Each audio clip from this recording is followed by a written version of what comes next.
Whew. I don't know if you felt it, but when I walked into this room, boy, I was hit by a lot of energy. I don't know if you're feeling it or not. I don't need it. The speaker doesn't need it, But that's what my daughter was saying. Look at all the energy we've been generating here this whole weekend. And so I guess it's accumulating. When I walked in, I could feel it through my arms and everything. But I don't need it, so I need to get it out of here. So, off of me anyway, it can affect you guys. Okay, when I'm doing my sessions, I have an office over in Huntsville, and there's an awful lot of energy that accumulates in that office. You won't believe it. And there are all kinds of strange things happen in there because of the energy. And I always say, oh, it's just them. My little gremlins that like to play. So it's what it is here. It's an accumulation of energy, but it's a positive energy anyway. But sometimes when I'm speaking somewhere, I can feel it rolling off of the audience. Okay, well, I hope you're enjoying the conference. Yes. Okay.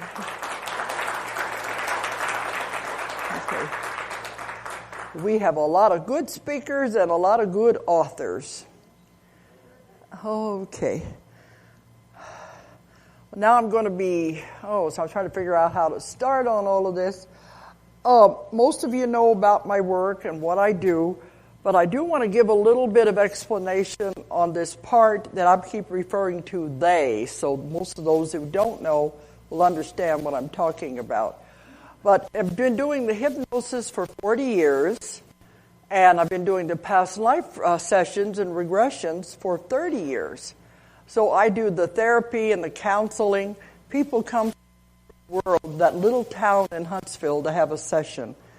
So it just keeps growing and growing. But during that 30 years, I developed my own technique that is not like any other hypnosis technique out there. And that's what I'm teaching now all over the world because it is very dynamic and powerful. But what I learned when I was putting this together and it evolved, I found out how to contact this part that is so powerful. And that's the one that I get the information from. Now, most hypnotists do past life regressions. That's all they do. Is you just go through a past life, and that's it. And a lot of times the client, when they leave, they'll say, well, it was interesting. Ancient Greece, ancient Egypt, but what does it have to do with my life now? A lot of hypnotists don't know how to tie it together and how to take it further. So when I do my work, the past life regression is the tip of the iceberg. That's just the very beginning because there's so much more you can find out. So I found a way to contact what I call the subconscious. But it's not the subconscious the way the psychiatrists define it. And I've had arguments with psychiatrists that have taken my class about this because they don't agree with me. But the subconscious, the way the psychiatrists defined it, that to me is a childish part of the mind. And you can use it for habits, stop smoking, lose weight, but it does not have the knowledge of this part that I found. The part I work with that I call the subconscious, you may want to define it as the oversoul, the higher self, the higher consciousness. But it is so big and so huge that it has the answers to everything. Why not work with that part? Because it is so powerful.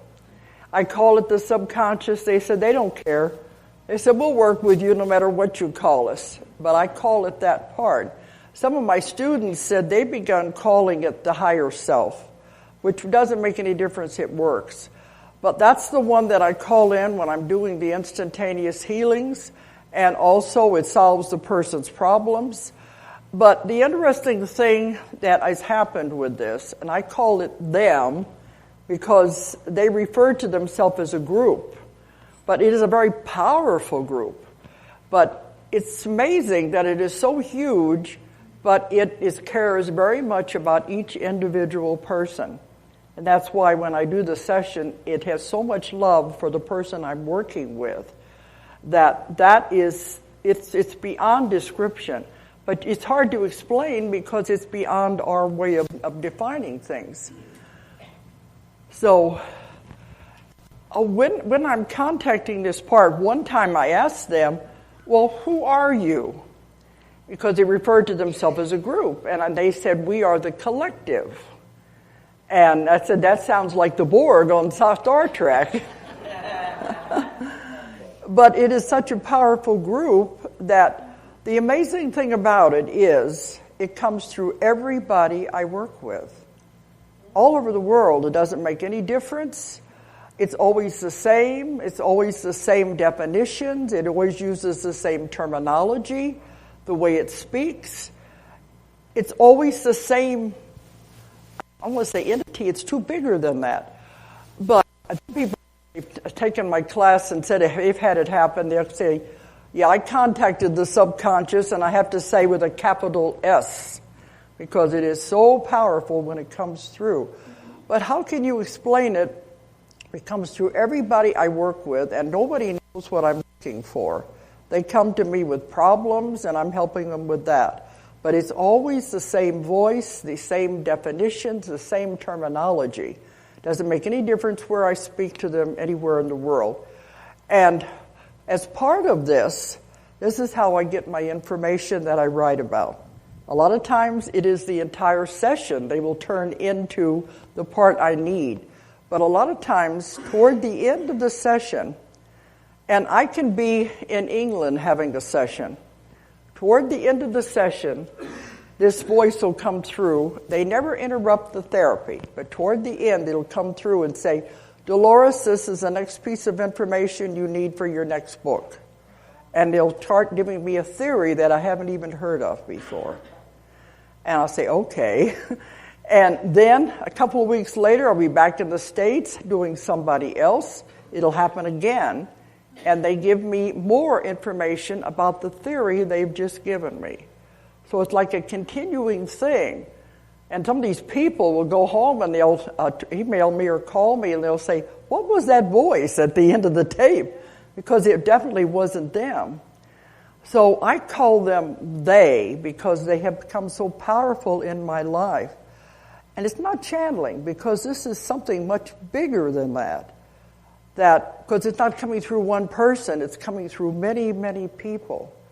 So that's what my books, especially the new ones now, the Convoluted Universe series, are coming from the fact that accumulation of the material that they keep giving me.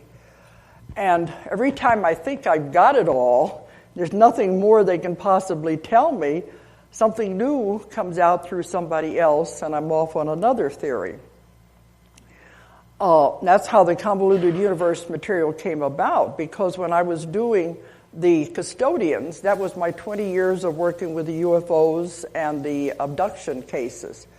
And the voices began to come through then, but those were the ETs were giving me information about their planets, about how their ships operated, and why they were coming. This is one of the reasons that I did want to print Don's books, because he was validating all the things that I've written about that I found this way. And to me, that shows there's something to it if it's coming from other directions, the same material.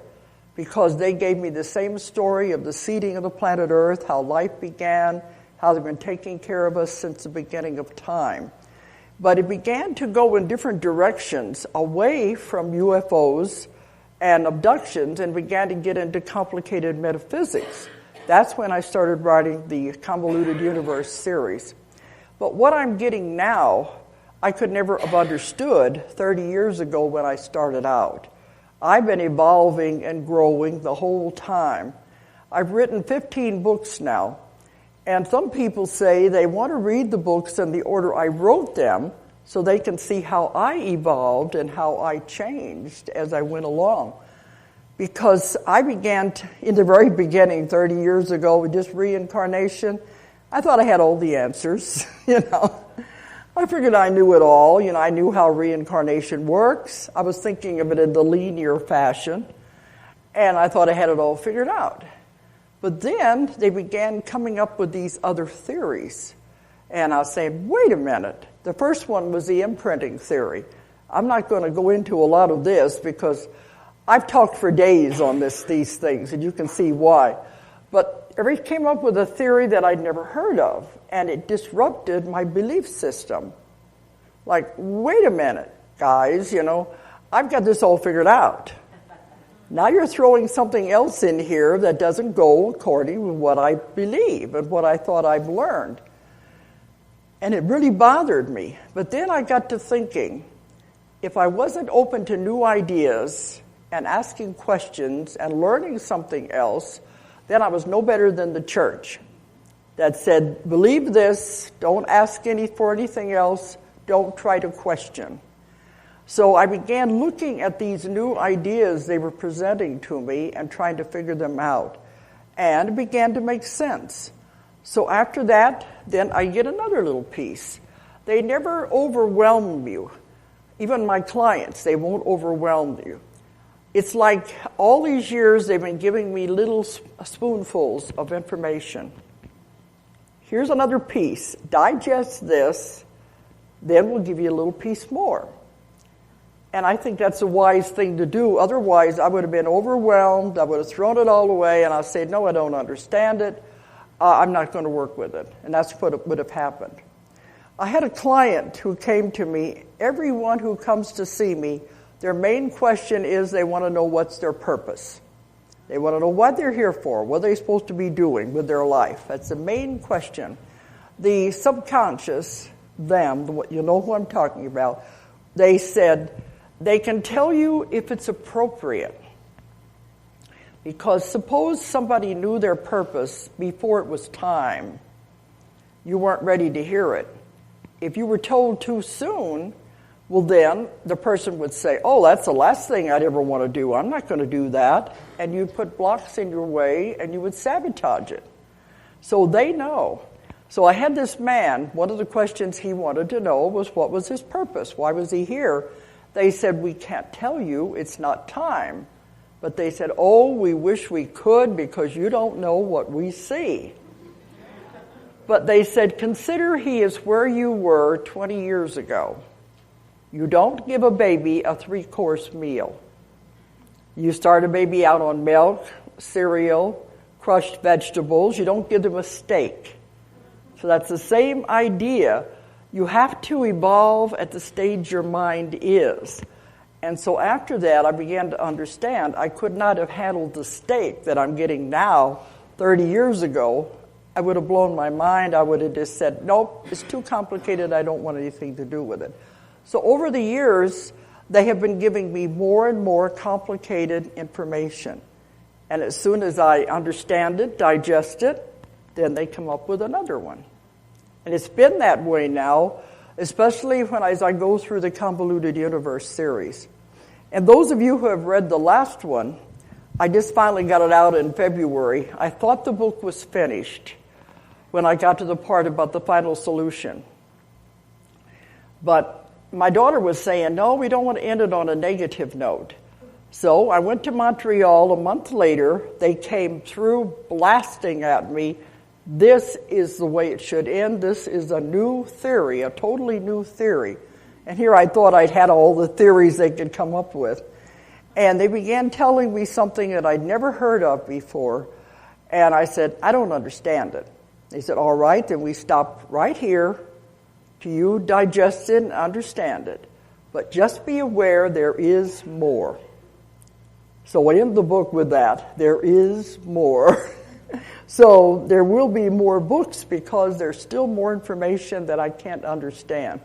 They think it's time now that people begin to broaden their minds, begin to think, begin to come up with ideas we've never even thought of before. They said we will never have all of the information. It's impossible. They told me one time, all of your questions will never be answered because some information is as poison versus medicine. It's not our brains, it's our minds. Our minds don't have the concepts to understand the totality of it all. So even when they're telling me things, they'll say, well, this is the best we can explain it in your language, with your words and your vocabulary. but it's just a very tiny part of what the whole picture and the concept is. But we're beginning to get more and more, and I think we're beginning to open up our minds more and more to what's really it's all about. That's why we're moving into this whole new earth, and that's what I'm going to be speaking about. Things are changing. This is a very exciting time to be living. But I can see how I have evolved over the 30 years, and I don't know you. I think you're doing the same thing.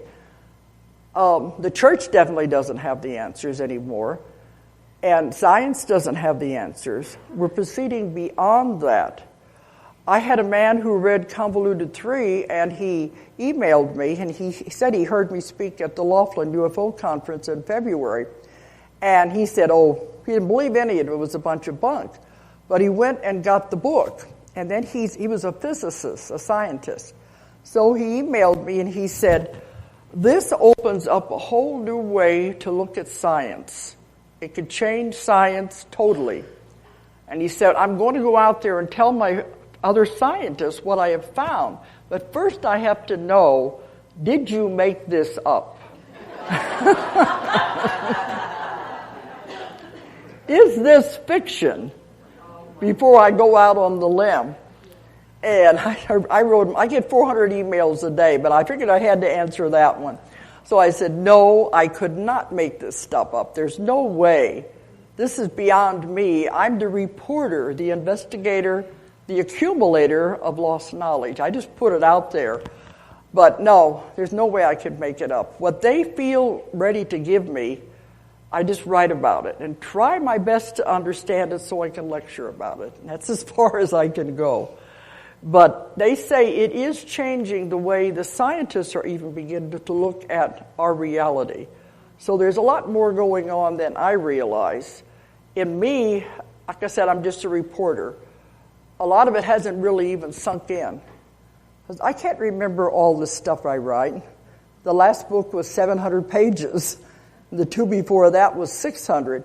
I pulled out enough material that I have enough for a fourth volume. And even though they told me that was the end of that one, about 2 months after I got the book out, it began coming through again through the people I work with. And I've got 25 tapes at home I have to transcribe. So there's going to be more in the Convoluted series. I've already pulled out all the information about UFOs. I've been taking that out of the last 3 books because even that is going in a different direction, a different way of understanding, a totally new perspective. So I'm going to put that in a separate book. I'm working on 3 more books right now anyway. But I was talking to my friend Lou Farish, who has been helping me through all the UFO cases all the last 20 years. And I told him, it's going a different way. And he says, why don't you call it Convoluted UFOs? And I thought he was joking, but people said it's not a bad title because it's going to a different direction to look at it from a different way.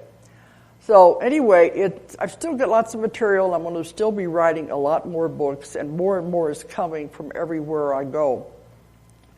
So, okay, I'm trying to think where to begin.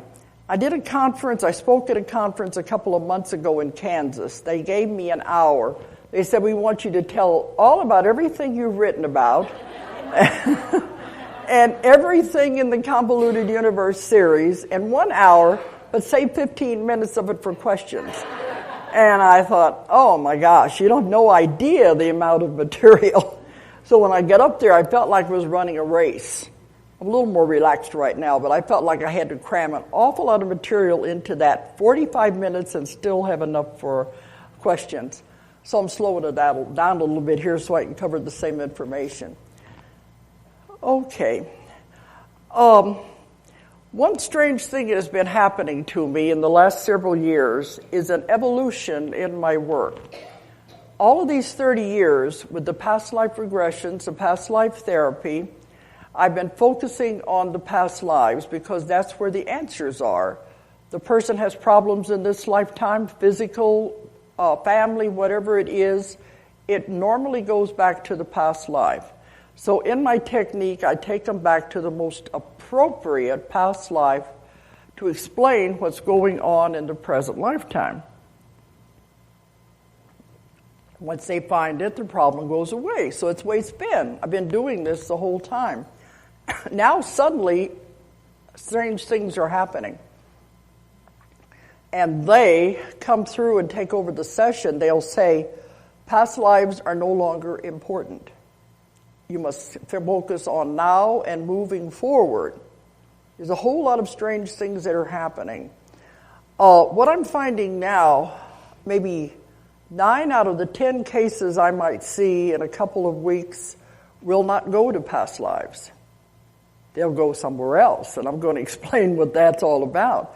The ones I'm finding that are still going to past lives still have karma to work out. They've still got problems with people in their family or something they haven't worked out yet. The other ones they said have already been there, done that. It's not any sense to focus on that anymore.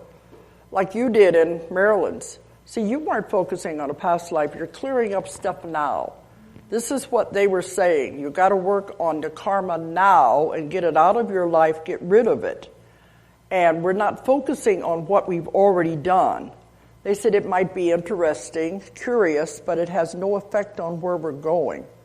That it's like kindergarten stuff. We have to focus on this life, getting it straightened out, because we're moving into something that is very tremendous. So I've noticed, and I wrote a lot about it in the third book, the people are going to several other places. Many of them, instead of going to past lives, are returning to God. Are they called the source? They're going back to where they all started from. They're going back to the beginning instead of going into other lives. And it's happening more and more. Other ones are going to lives when they were on other planets, on spaceships, or other dimensions, or when they were energy beings. And many of them have never been on Earth before. This is their first time. And a fascinating thing about this is all of them, even whenever they go back to the God source, when I say, well, why did you come? I know you're talking to somebody who's here. Why did you decide to come to Earth? Every one of them, even the ETs, whatever it is, will all say, we heard the call and we volunteered to come.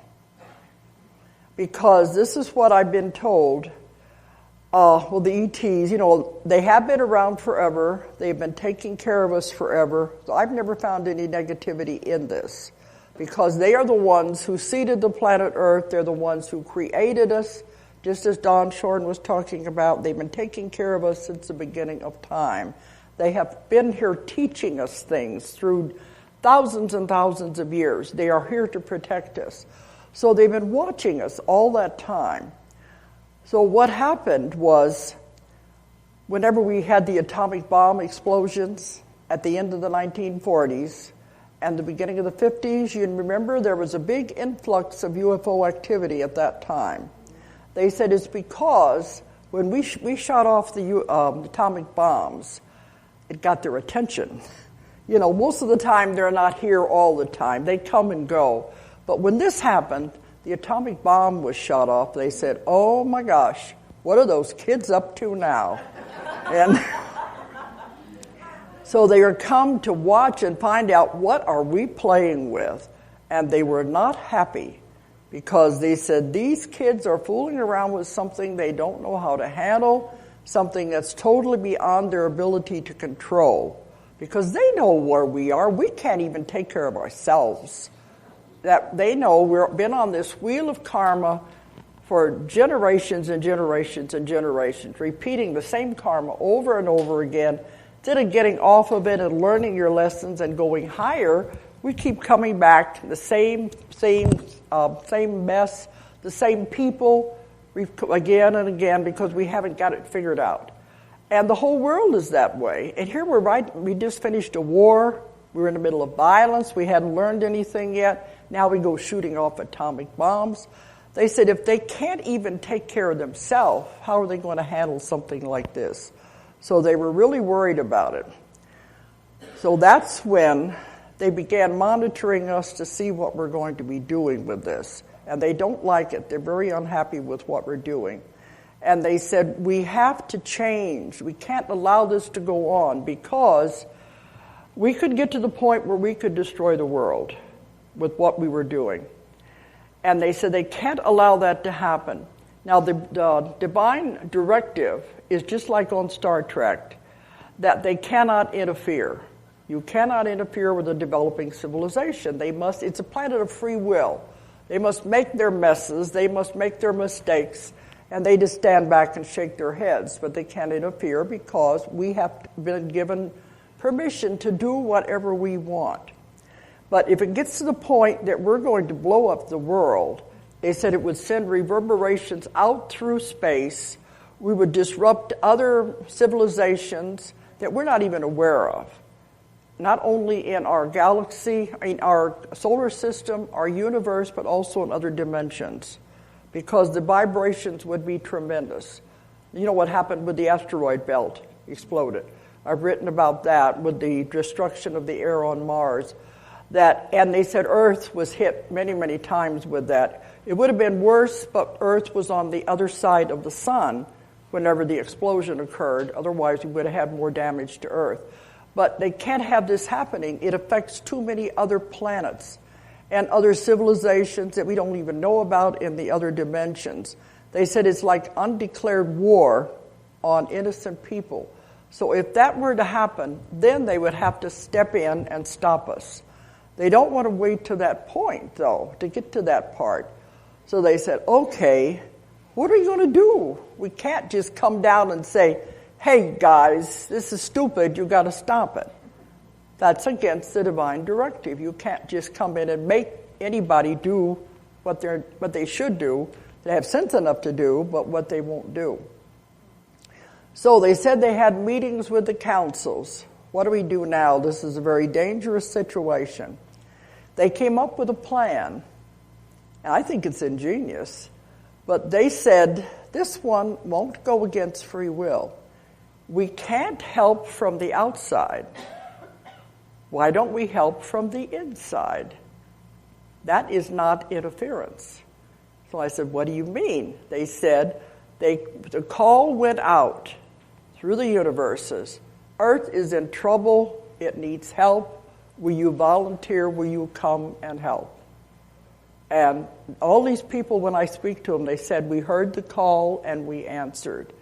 And this means souls that have never been on Earth before. And I'm getting more and more and more of these. This is their first time. They don't know this consciously, but it is the first time they've been here. And you can imagine someone coming from the source of total love, but only coming because they want to help Earth. But look at the mess they're coming into. And it takes a lot of courage to come down here and want to be involved in this.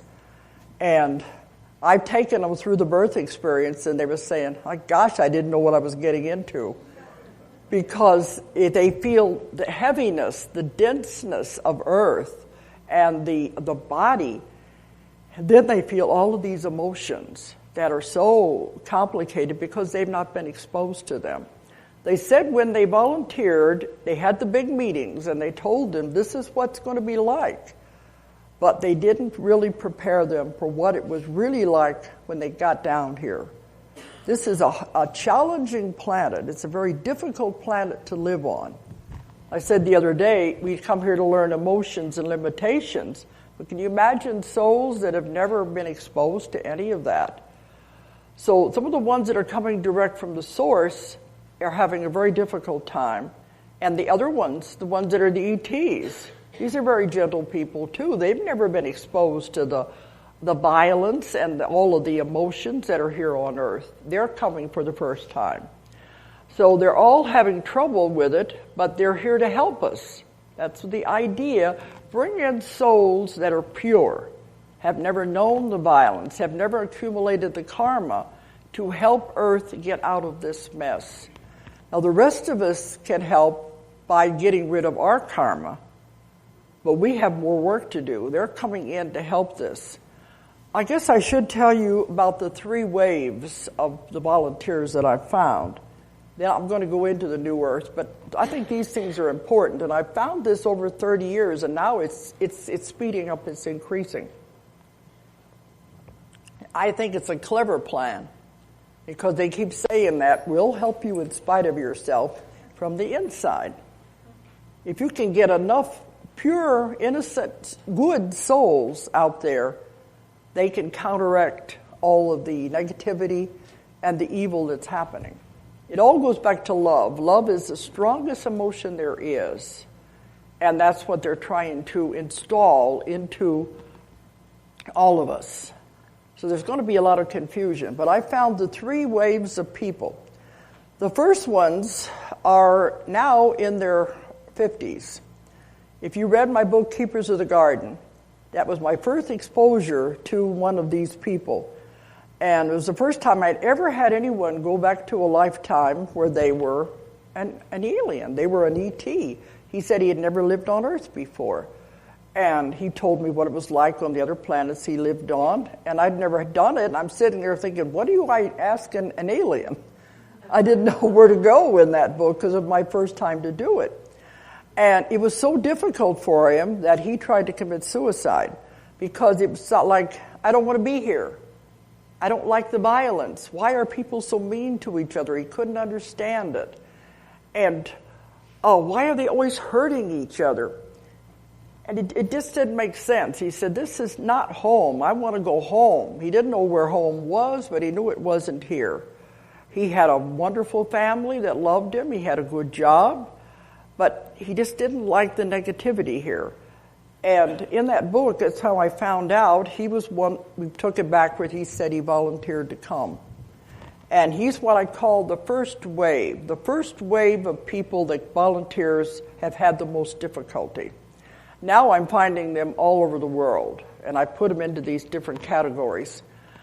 But they are around the age of 50 now. There may be some that are a little bit older, but this man, when I was first working with him, was only in his 30s. When that book began to be translated all over the world, it's now come out in Chinese, I was getting letters from everybody. They say, I thought I was the only one in the world that felt this way, that I didn't belong here, that this wasn't home. And he said, you don't know what it means to find there's other people out there who feel the same way. So now I'm finding them everywhere, and it's beginning to make sense to them. And in the new book, I have a whole chapter on the first-timers. They're beginning to come out. But the first ones had the hardest time because they was new to them. It was difficult. Then I found the second wave, which are now, I think, in their 20s and 30s. They came after the first wave. They didn't have it as hard. They were called, when I do the sessions, they called them antennas, channels for energy. They call them generators.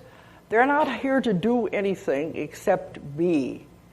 And the energy flows through them that will be used to help the world. So it's a different type of person, the second one is. They aren't having this difficulty. They've adjusted beautifully. Many of them don't want children. And when I do the sessions, they said, we don't want children because children create karma. That would mean we'd have to keep coming back. We want to get in here, do our job, and get out. They don't want to be stuck here. They just want to do what they have to do and get out again. So they're just here. Most of these people live just very ordinary lives. They don't make any waves, but they're the ones who are holding the energy that is going to change the world. They act as channels of antennas, they said, for the energy. They're very good people, very nonchalant. They aren't the ones that are having the trouble like the first wave, trying to commit suicide. I asked them one time, why did the second wave didn't have as much trouble as the others? They said because the other ones were the way showers, the pioneers, the trailblazers. Somebody had to go before to set the path.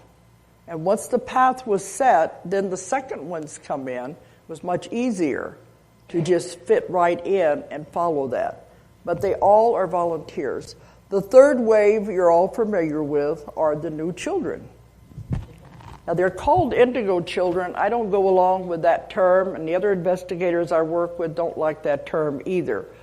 Mary Wadwell in Australia that I work with, she calls them the new kids on the block. Now, many of them are in their teens.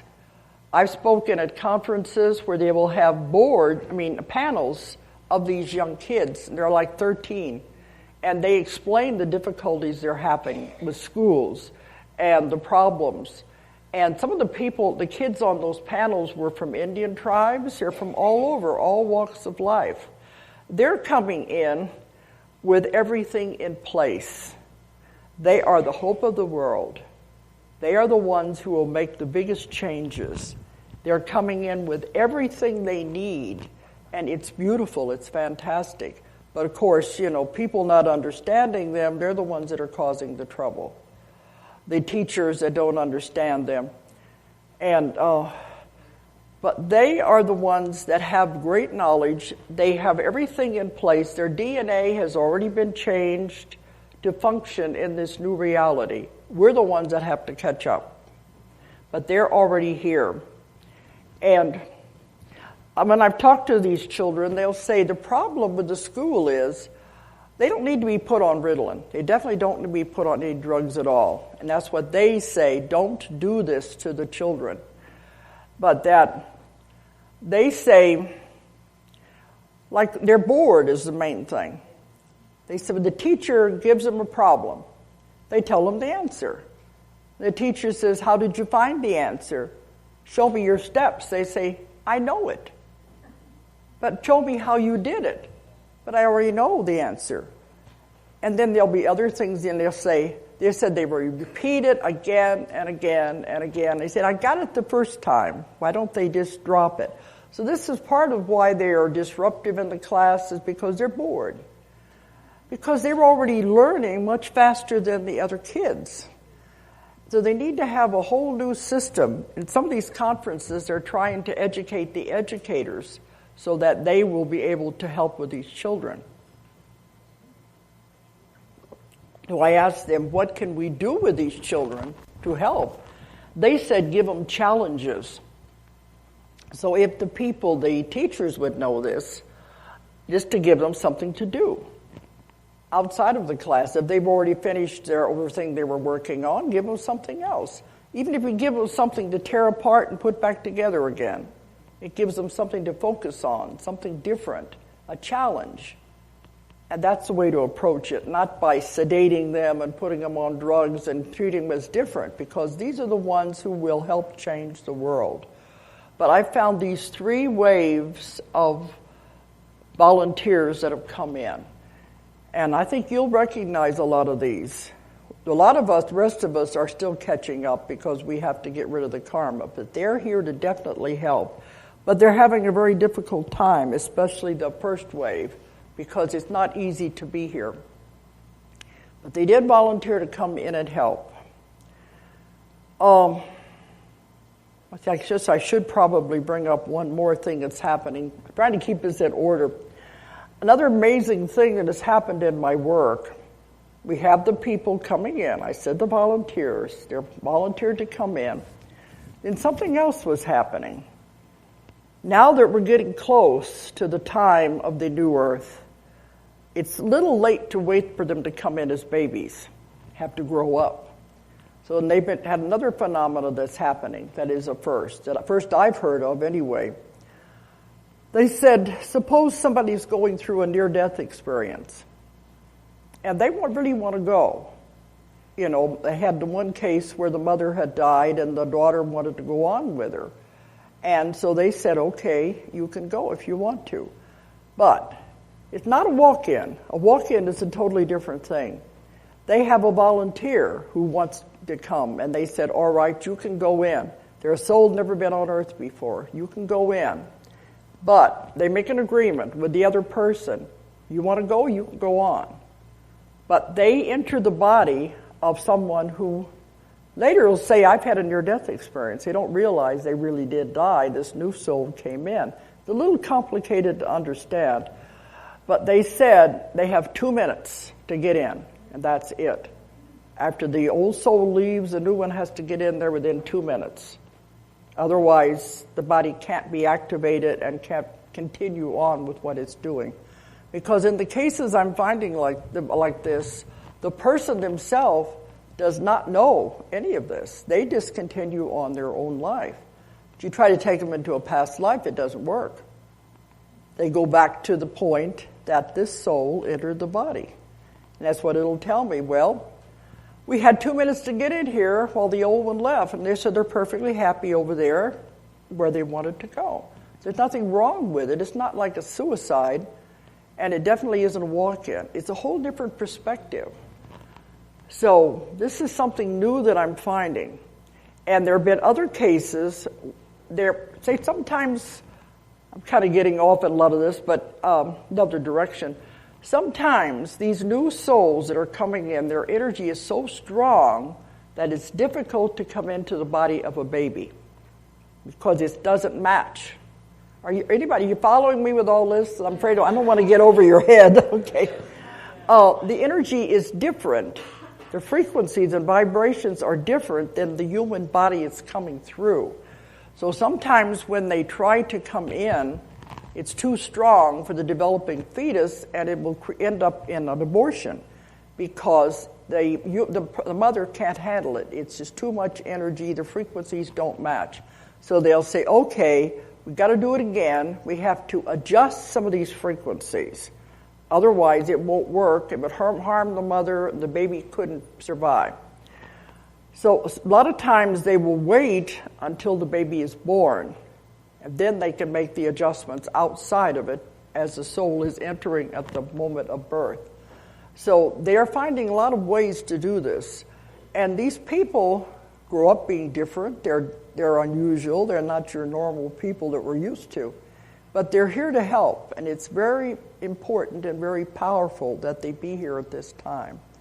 So this is some of the stuff I'm finding that did not go along with what I was learning in the beginning of my work. It just keeps evolving and changing.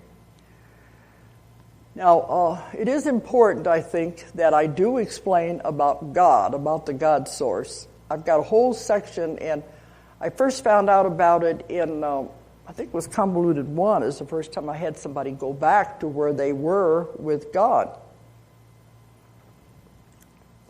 And now it's coming up so much that I've got a whole section about it.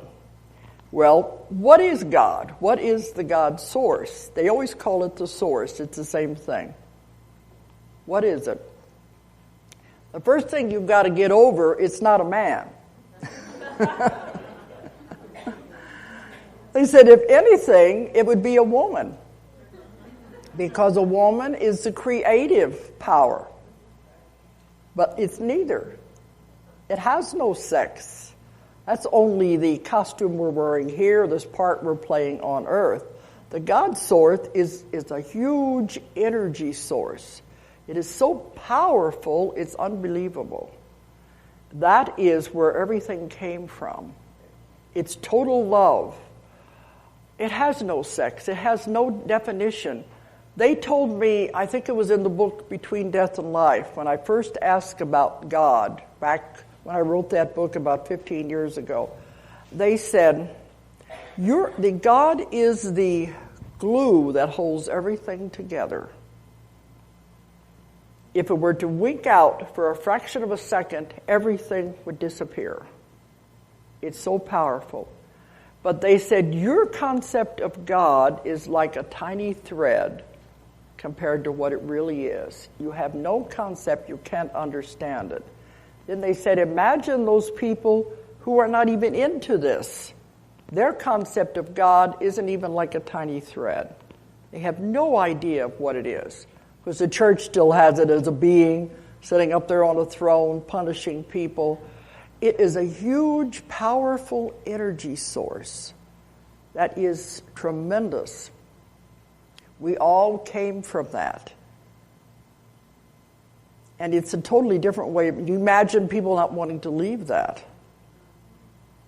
Especially the ones that are sent down here now, and they're coming into this. They call it the muck and the mire. They said it's like a fly caught on fly paper, and they don't like it. I told you the other day, when you come in, all the memories are erased, so you don't remember this. Imagine the confusion it causes. But let me go back to the beginning and explain how you all started out. And then I think you'll understand it a little better. Okay, in the beginning, we were all part of the source. We were all part of God. Everybody came from the same place. I have people coming in with their list of questions. Where did I come from? And so we all came from the same place at the same time. They think they came from another planet, or what was their home? We all started out, home is God. It's the source, this huge, loving, total energy. So that's where we all began, in total love. And when I'm speaking to people when they're there, they don't want to leave. It is so total beautiful. And when they have to separate and leave, it is a feeling of separation, of loneliness, that I want to go back. That's the feeling of wanting to go home. So we have all experienced that, because in the very beginning, it was this huge, huge energy source.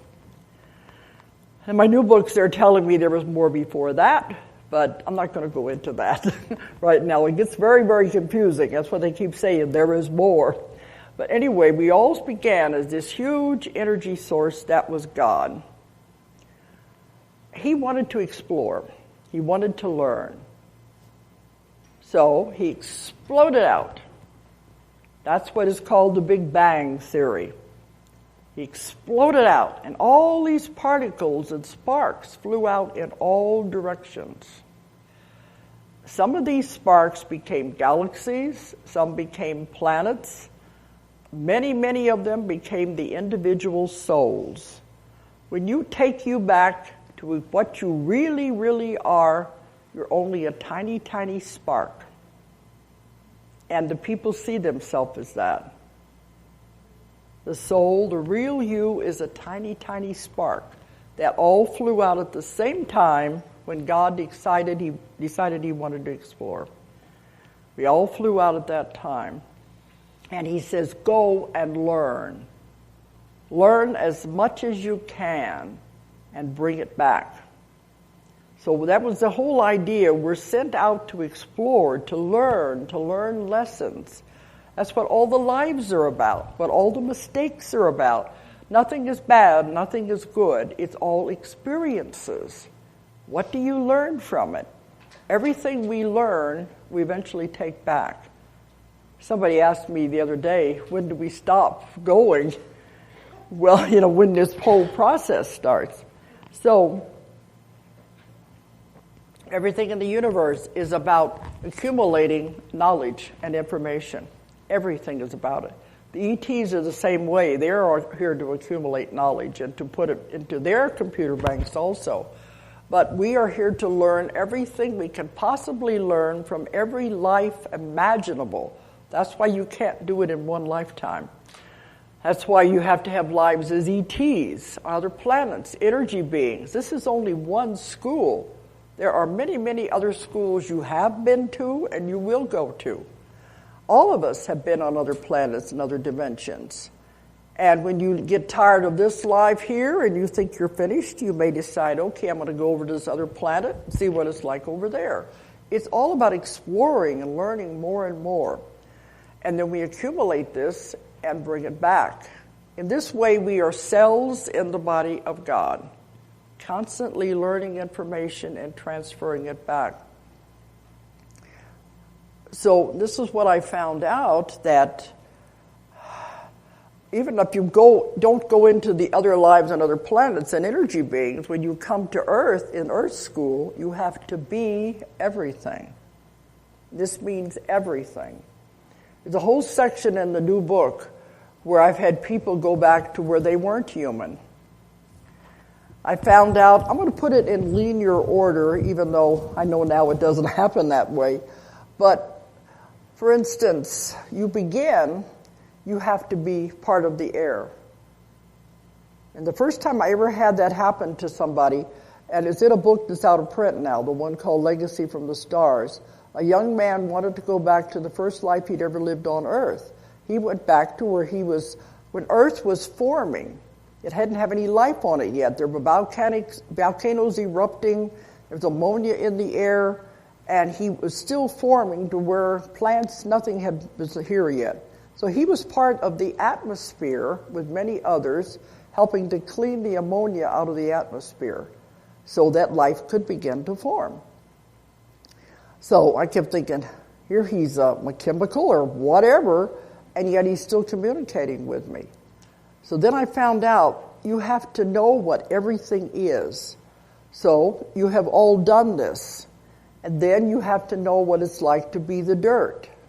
What is it like to be a rock? I've had people be rocks. Everything is alive. Everything is energy. It's all just vibrating at different frequencies. And when I've had them be a rock, they'll say life is very slow. Doesn't move very fast. And sometimes when they've gone through a life like that, it was teaching them to appreciate freedom. Because look how confining it would be to be a rock. And that's what they told me. So you have to learn all of these things, even if it's something simple like that. So then after you go through that, you have to know what it's like to be plants. And I've had many, many past lives where people were flowers, they were ears of corn, they were grass. And it's all, what did you learn by being that? Everything is alive. Everything has something to teach us. That's what we're trying. You know this. You can be more aware of nature, be more aware of your environment, and protect the environment more if you know you are all a part of it. Everything is a part of each other. And we're not separate. That makes a big difference. And then you have to know what it's like to be an animal. What would it be like to be a wolf and be able to run? What would it be like to be a bird and be able to fly? In the new book, I've got a whole section on life in other forms like this. All of it is teaching us something. Even if they just go through, I had somebody be a little yellow worm, but it was teaching her something that she went through that lifetime. So we eventually get up to the part where we are human. Now, in between there with the plants and the animals are the little people, the fairies and the gnomes and the elves. They're very real. They are the keepers of nature. And we've all been those also.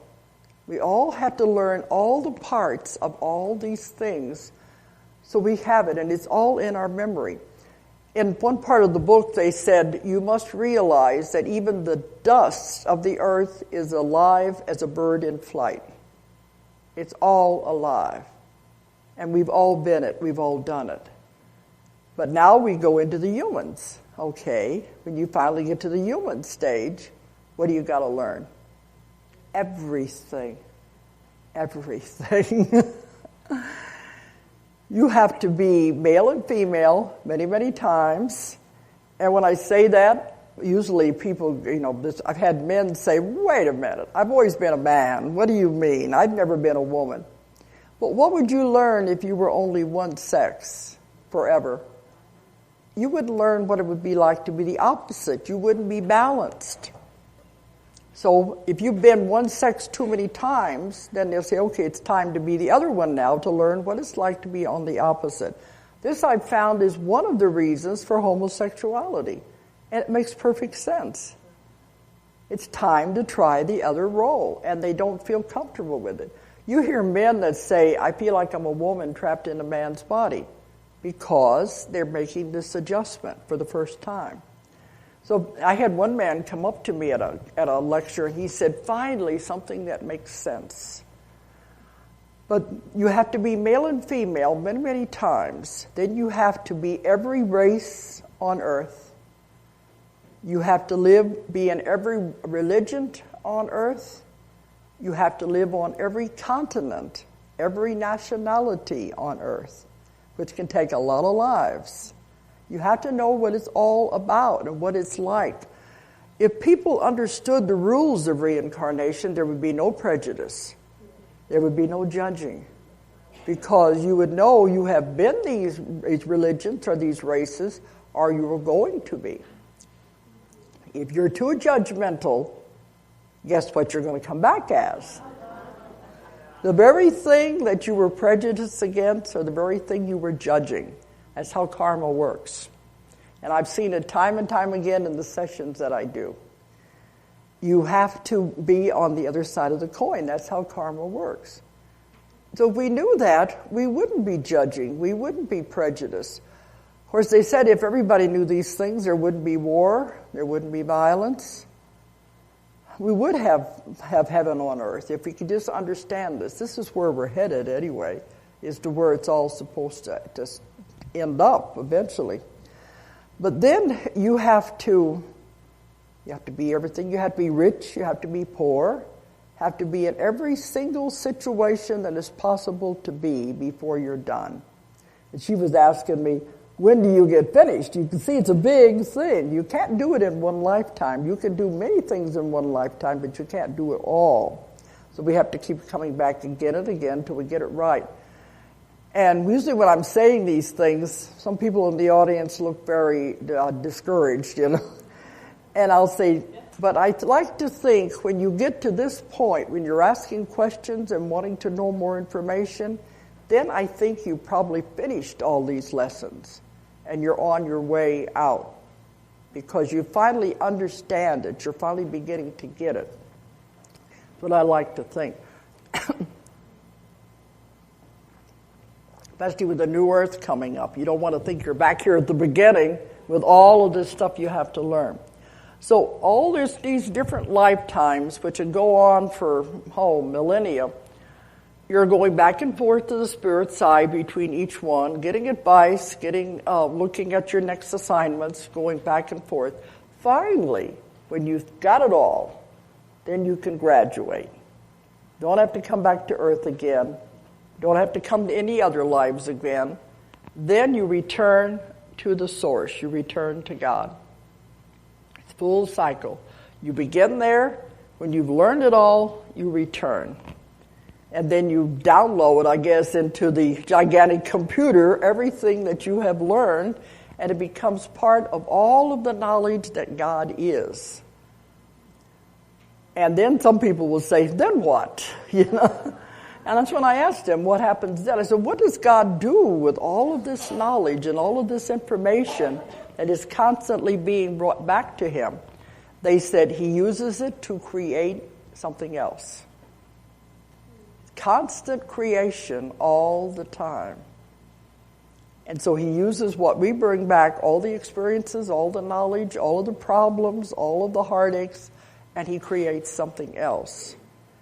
And even the whole universe and everything is in a state of reincarnation because it's expanding out and out and out and out. And they've told me then after a certain time, it all comes back, like imploding back until it maybe, because they said the earth accumulates information from everybody that lives on it. The sun accumulates information from all of the planets in the solar system. The other suns are doing the same thing. It's all communication devices. And they are all accumulating information from universes. You imagine the mass amount of information.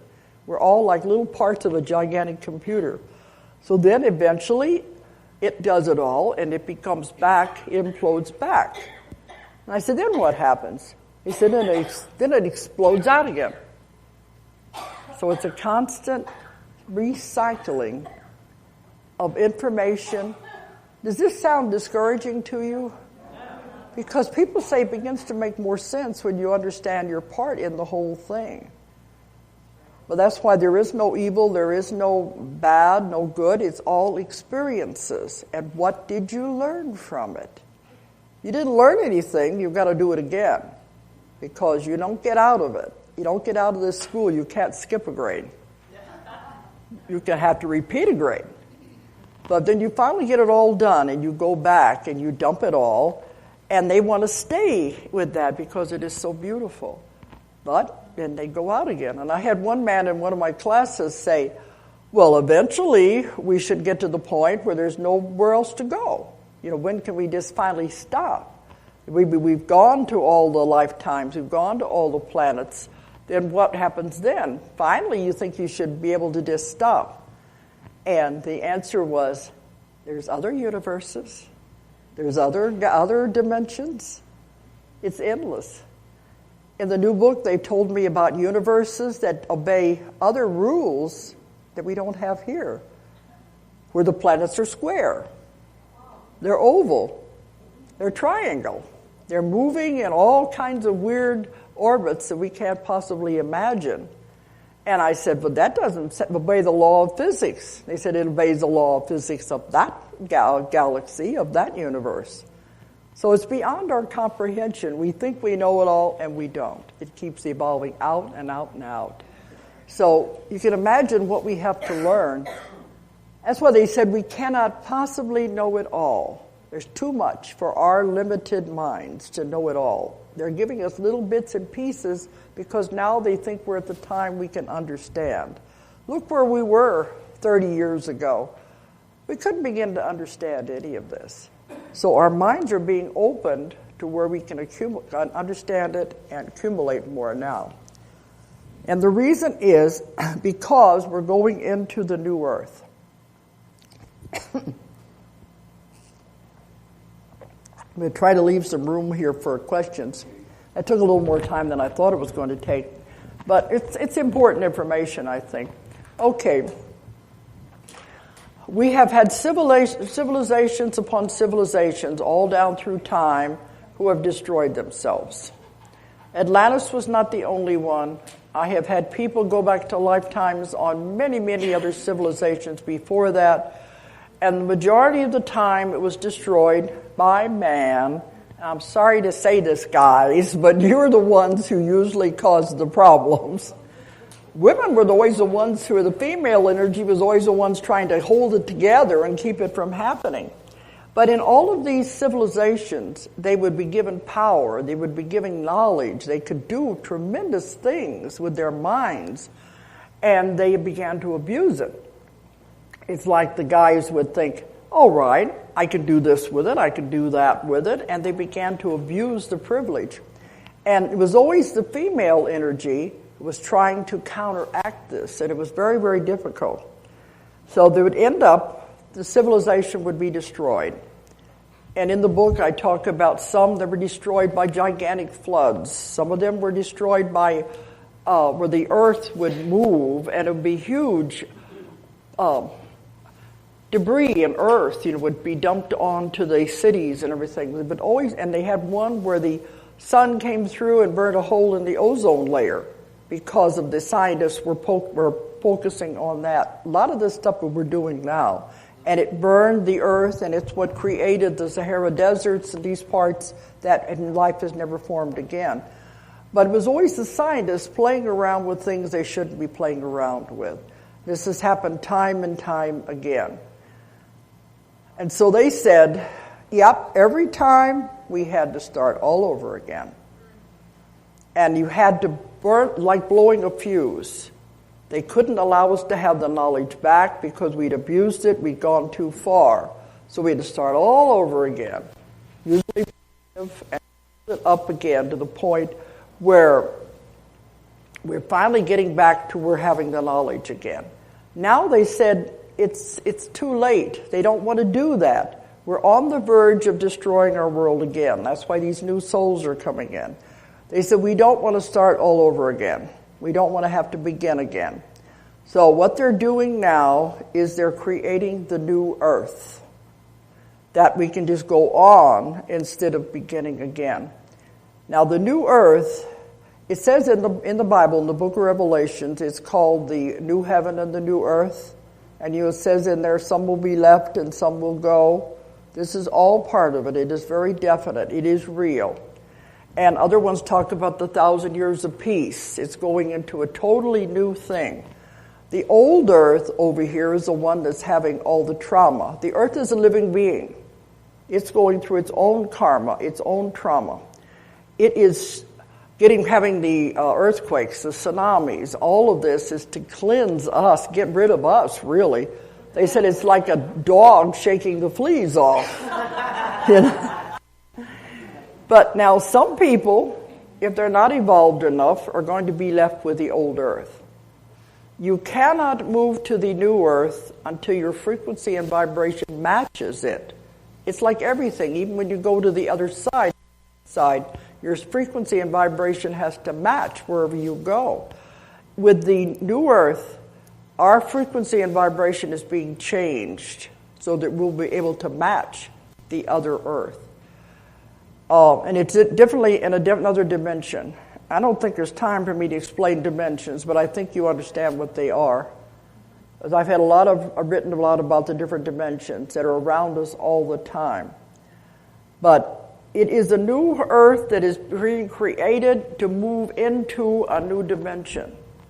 They said this has never happened before in the history of a planet, that an entire planet will move en masse to another dimension. I found other cases in the new book where civilizations have shifted into the new dimension. The Mayans were one, and the Anasazi out in New Mexico, I was just out there. Some of these races totally disappeared. Nobody knew where they went to. I've had regressions where people went to those times and were part of the ones that shifted. The whole civilization, like the Mayans, for instance, developed to the point to where they could do this. They raised their own frequency and vibration and decided to leave and go into the other dimension. They shifted en masse as a civilization. This is what the year 2012 has to do with the Mayan calendar, because they were advanced enough that when they could see the next big thing that was going to occur was when the entire Earth would make the shift into the new dimension. And they put the date 2012 on it. And they keep telling me this does not mean time will end at that time. They said this means it will be a culmination of what's going on. This all began about the year 2003. And our bodies and the planet, everything has been shifting and adapting, changing frequency ever since. So by 2012, it should be at the point to where we're ready to cross over, if you want to say. Now, the effects on our body, we're feeling it more and more. They said the human body cannot shift in frequency and vibration quickly. It would destroy the body. Has to be done gradually. This is why I said these new children coming in are already adapted. They know they're already here. It's the rest of us. We have to do it in stages. Your body and frequency and vibration will shift. Then it will level out. Then it will shift again, maybe several months. Well, we feel this in our body. And a lot of people are telling me they're going to the doctors. The doctors don't understand what's wrong with them. They put them on pills and things, but actually it's adjusting to the frequency vibration. Some of the main symptoms that they're telling me, high blood pressure, heart palpitations. They have a lot of problems with the heart. AFib, heart palpitations, and the blood pressure, depression, aches and pains throughout the body. The muscles are aches and pains in the joints. This is as the body is changing in the frequency and adjusting to it. And the entire body is being changed. They said the doctors are going from the old information that they've been taught. But the body is no longer that way. The cells in your body are constantly receiving new information. The DNA is being changed constantly. The doctors don't understand this. But this is what's causing these symptoms. You may go along for several months and not have any, and then it'll do it again. We're all becoming more and more sensitive to energy. You feel that. Because this is what's happening as we move. By the year 2012, it's supposed to be at the culmination when most of our bodies will be there. The ones who are not going, they cannot change their vibration and frequency fast enough. It can't be done that quickly. It has to be an ongoing, gradual process. Those will be left with the old earth. They said they will stay with what they have created. So that's why we have to change. We have to move on if we're going to be separating and moving out of this. And that's what they told me. The main thing you have to tell people, they said they must get rid of karma if you want to go on to the new earth. And believe me, it's beautiful. Their descriptions they've given, it is beyond belief. And they said you cross over and you don't look back because you don't want to see what's happening behind you. But another thing that's happening, I'll get back to that part. Another thing that's happening to us, our diets are changing. Do you notice that? Your diets are changing. They said you must get away from heavy meats. The body to become lighter, you have to eat lighter foods to raise it. The heavy foods hold you down, especially the meats, the red meats hold you down. You want to raise the body, the vibration, have lighter foods. They said the best foods are live foods. Live foods, they mean fresh fruits and vegetables. Organic if you can get it. But the fresh fruits and vegetables are the best diet. Some chicken and fish, but they stay away from the beef and the pork, especially because of what's being done to it at this time. But those kind of meats will hold you to the earth. You're supposed to be lightening. And you'll get to where you won't want to eat much. But it's fresh fruits and vegetables. You get away from the sugars. They said water is beyond comprehension, the value of water. But they said eventually, as you notice, you're going to be going into all the liquid diets. You'll feel like that's what you want. So you'll notice the effects on your body. Your body's changing, your diets are changing if you're paying attention to this. Time is speeding up. Everything's going faster. We're becoming more and more sensitive to energies. There's a lot happening if you're aware of it and paying attention to it. So they gave me an example. Well, it was actually Annie Kirkwood. We were at a conference, and we were on a panel. And she gave an example. You know, Annie Kirkwood was the one that wrote Mary's Message to the World. We used to do a lot of work together. She doesn't do it much anymore.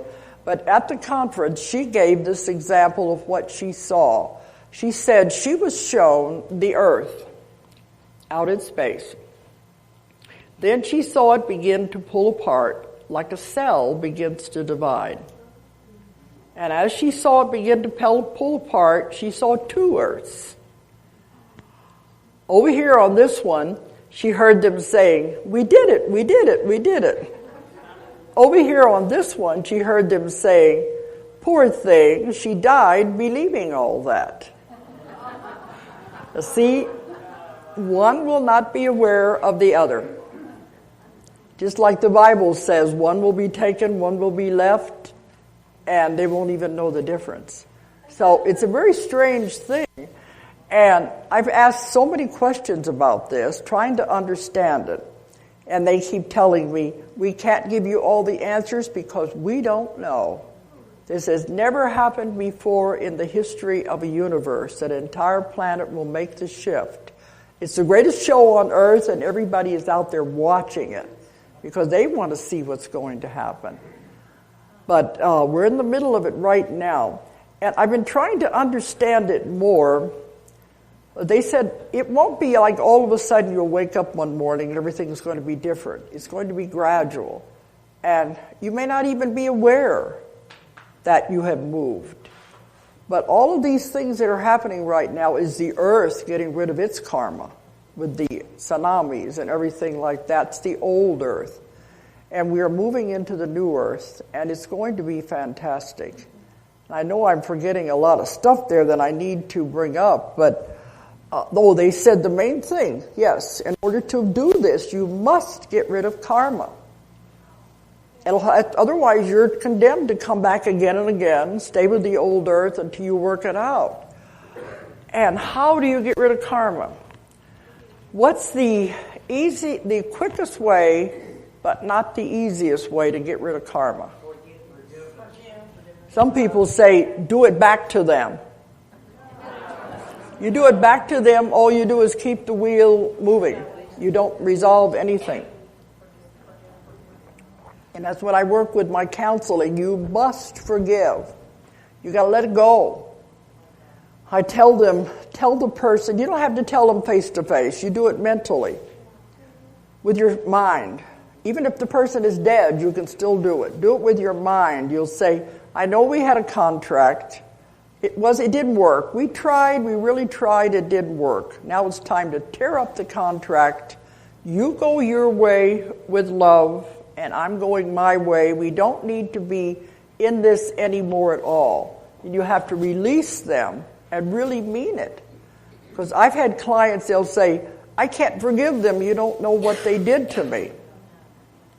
Doesn't matter. We've got to the point that it does not matter anymore. So what if your mother or father mistreated you? That's then. We're moving on. So what if your husband was a jerk? So what if he did? What if he did cheat on you? What if he beat you up? What if he was an alcoholic? So what? That's then. You hold on to that, that's karma. You've got to release it, let it go, forgive them, and move on. Otherwise, you're going to be stuck. They said the main thing we've got to tell people is get rid of this junk. I call it the baggage and the garbage we carry around. We've got to get rid of it, let it go. That's the most important thing right now. Another important thing they said you must get rid of is fear. You've got to get rid of fear. And look what the media does. Look at all these things they keep trying. They are trying to instill fear in you. They said, think for yourself. Don't get into the fear. Release the karma, release the fear, and then you can move on. Those are the two important things they told me to tell people. So we're moving into a totally new world, a wholly new concept that you can't imagine, and it's going to be beautiful. So if you want to go, you've got some work to do. Okay, we only got going to go over a little bit if you have any questions. And then we're going to have the panel, and we'll have everybody up here, and you can ask questions to everybody. Okay, where's the microphones? Okay. Okay, here's one here. Okay.